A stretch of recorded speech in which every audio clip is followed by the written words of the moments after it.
পোড়া আমের শরবত আমি কিভাবে করিয়েছি আপনাদের আমি দেখাবো। আমি আজকে আপনাদের পোড়া আমের শরবত বানিয়ে দেখাবো। দেখুন, দুটো আম নিয়েছি আমি। আমগুলোকে ভালো করে ধুয়ে নেব। আমগুলোকে ভালো করে ধুয়ে নিয়ে শুকনো কাপড় দিয়ে মুছে নেব। আগে সরষের তেল নিয়ে আমগুলোকে মাখিয়ে দেব। সরষের তেল মাখিয়ে নেওয়ার পরে গ্যাসের চুল্লিতে এটাকে পোড়াতে দেব। দেখুন, গ্যাসের চুল্লিতে একটা স্ট্যান্ড দিয়ে আমকে একটা একটা করে আমি পুড়িয়ে নিব।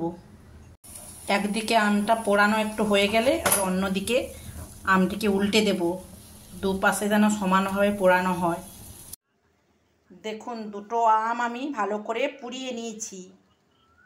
আম দুটোকে গ্যাসের চুল্লি থেকে নামিয়ে ঠান্ডা করে নেব, তারপরে ছাল ছাড়িয়ে আপনাদের দেখাবো। আমগুলো দেখুন ঠান্ডা হয়ে গেছে। এবারে আমগুলোর ছালটা ছাড়িয়ে নেব আমি।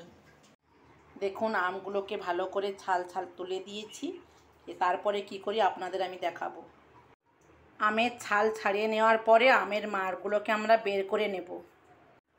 এরপরে আমি মিক্সিতে একটুখানি ঘুরিয়ে নেব। 2 গ্লাস মতন জল মিশিয়ে দিয়েছি। এর মধ্যে আমি 3 চামচ চিনি, আপনারা টেস্ট করে আপনাদের মতন করে দিতে পারেন। আমি 3 চামচই দিচ্ছি এখন, পরে লাগলে আমি আবার দেব। পরিমাণ মতন গোলমরিচ, গোটা জিরের গুঁড়ো, পরিমাণ মতন বিট লবণ, বাজার থেকে কিনে আনা কাঁচা আমের সিরাপটা আমার ওই মিশ্রণের সঙ্গে মেশাবো। 1 চামচ দিয়ে দেখলাম, শুধু কালার হওয়ার জন্য দেব। এই পোড়া আমের শরবত আপনি একটি জারের মধ্যে 6 মাস পর্যন্ত ফ্রিজের মধ্যে সংরক্ষিত করে রাখতে পারবেন। এই দেখুন, আমার একদম পোড়া আমের শরবত রেডি। গ্লাসে ঢেলে আপনাদের আমি দেখালাম।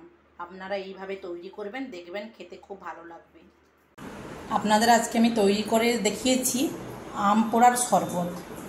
খুব সুন্দর, টেস্টি, খুব ইজি, ঘরোয়াভাবে আপনারা তৈরি করতে পারেন। এই দেখুন, আম পানার শরবত খুব সুন্দর দেখতে হয়েছে।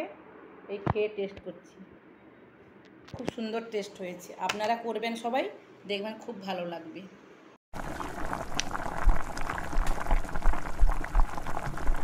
ভালো লাগলে লাইক কমেন্ট দেবেন।